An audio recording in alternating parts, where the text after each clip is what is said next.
Hello dear students, welcome back to this channel. If you are visit this video for the first time, so please subscribe the channel and like share this video also. ठीक है? Today we are going to start question number 6 of exercise 5.2. ठीक है? Question को अच्छे से देखें.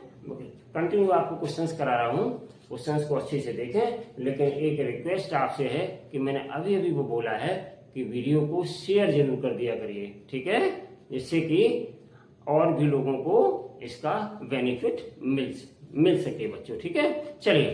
तो students बहुत ही ध्यान से, मतलब केयरफुली आप इस क्वेश्चंस को देखेंगे.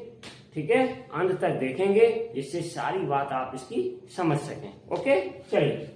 क्या है क्वेश्चन आपका? Check whether -150 is a term of the AP 11, 8, 5, 2, and so on. इस तरीके से देखिए. चलिए, इस AP की एक बेटा स्पेसिफिक प्रॉपर्टी दिखाई दे रही होगी कि ये इनके टर्म एकदम से डिक्रीज होते जा रहे, टर्म की वैल्यू कम होती जा रही है. ठीक है ना? इसका मतलब क्या है? आगे चल करके नेगेटिव वैल्यू भी देगा ये. ठीक है ना? तो इसीलिए इन्होंने कहा है कि -150 ये आपको चेक करना है. क्या ये -150 इसी तरीके से हम घटते हुए क्रम में चलते जाएंगे, डिक्रीजिंग ऑर्डर में चलते जाएंगे, टर्म्स को घटाते जाएंगे, तो क्या -150 इसमें आएगा? इसका एक टर्म है, ये चीज आपको देखनी है.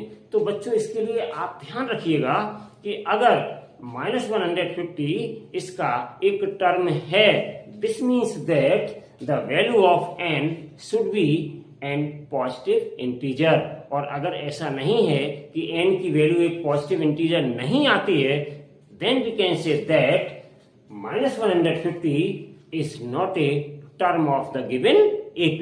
ओके, चलिए स्टार्ट करते हैं. तो यहां पर हमने देखिए बच्चों लिख रखा है A = 11, D = -3, क्योंकि हम इसमें से इसको सेपरेट करेंगे. Second term minus first term, तो आपका ये आ जाएगा AN -150 है. इसको हमने कंसीडर कर लिया है. ठीक है ना, कि इसका ये टर्म है फिलहाल. ठीक है ना? और अगर नहीं होगा तो हम देखते हैं कि क्या n की वैल्यू हमें फाइंड होगी. ठीक है ना? n हमें फाइंड करना है. ठीक है, चलिए स्टार्ट करते हैं. तो अप्लाइंग फॉर्मूला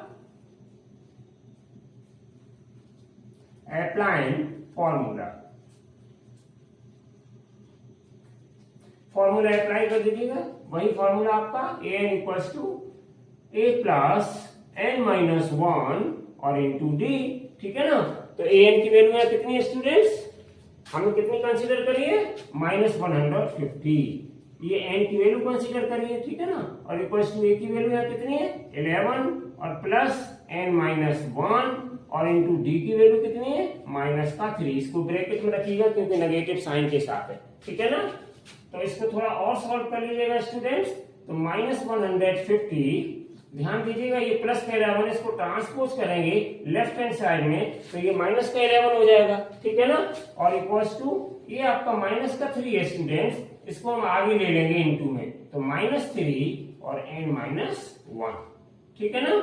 अब आगे और थोड़ा सॉल्व कर ले. तो ये स्टूडेंट्स कितना आ जाएगा आपका? 150 में 11 ऐड करोगे तो -161 हो जाएगा. ठीक है ना? और इक्वल्स टू -3 और इन ब्रैकेट n-1. ये माइनस से माइनस बोथ साइड में कैंसिल आउट हो जाएगा, दोनों साइड में नेगेटिव साइन स्टूडेंट. ठीक है ना? तो इंप्लाई दैट कितना आ जाएगा ये? 161 इक्वल्स टू 3 और n-1. अब हम इस 3 को यहाँ पे n2 में है बच्चों, इसलिए हम इसको डिनोमिनेटर में ले जा सकते हैं. तो ये कितना आ जाएगा हमारे पास? तो ये आ जाएगा 161 अपॉन में 3 आ जाएगा और इक्वल्स टू n-1. तो इंप्लाई स्टूडेंट ये माइनस का 1 है, इसको भी हम इधर ट्रांसपोज कर लेंगे तो प्लस का 1 हो जाएगा. Means 161 upon 3 plus 1 equals to n. अब ये फ्रैक्शन है, इसको सॉल्व कर लीजिएगा. तो कितना आ जाएगा स्टूडेंट्स? 161 प्लस 3 बन जा 3. फ्रैक्शन है, सॉल्व कर लीजिएगा. और अपॉन में फिर 3 है आपका और इक्वल्स टू n. तो कितना आ जाएगा स्टूडेंट्स? 161 प्लस 3, तो ये हो जाएगा 164 और अपॉन 3 और इक्वल्स टू n. तो देखिए बच्चों, n की वैल्यू अगर हम 3 से इसको डिवाइड करते हैं तो ये कंप्लीटली, ये जो फैक्टर आपका आया 164/3, ये कंप्लीटली 3 से डिवाइड नहीं होगा बच्चों। जब ये 3 से डिवाइड कंप्लीट, देखिए 3 5 या 15 1 बचेगा, या 14 तो 3 4 या 12 और फिर 2 फिर बच जाएगा, मीन्स डेसिमल नंबर मिल रहा है, या ये हम कह सकते हैं कि हमें एक फ्रैक्शनल वैल्यू प्राप्त हो रही है, ठीक है ना। तो ये जब कंप्लीटली हमें एक पॉजिटिव इंटीजर नहीं मिल रहा है तो हम इसकी पोजीशन को, मीन्स 150 की पोजीशन को इस एपी में आगे कहीं भी सुनिश्चित नहीं कर पाएंगे, ठीक है ना बच्चों। तो इसलिए हम कह सकते हैं so here which is not divisible by 3, ठीक है ना, that is n is not A positive integer, n एक पॉजिटिव इंटीजर यहाँ पर नहीं है, तो हम कह सकते हैं बच्चों hence -150 is not a term of the given AP this, ठीक है ना।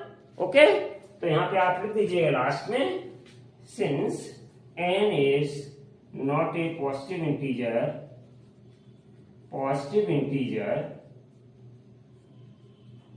ठीक है ना, हेंस नॉट ए टर्म,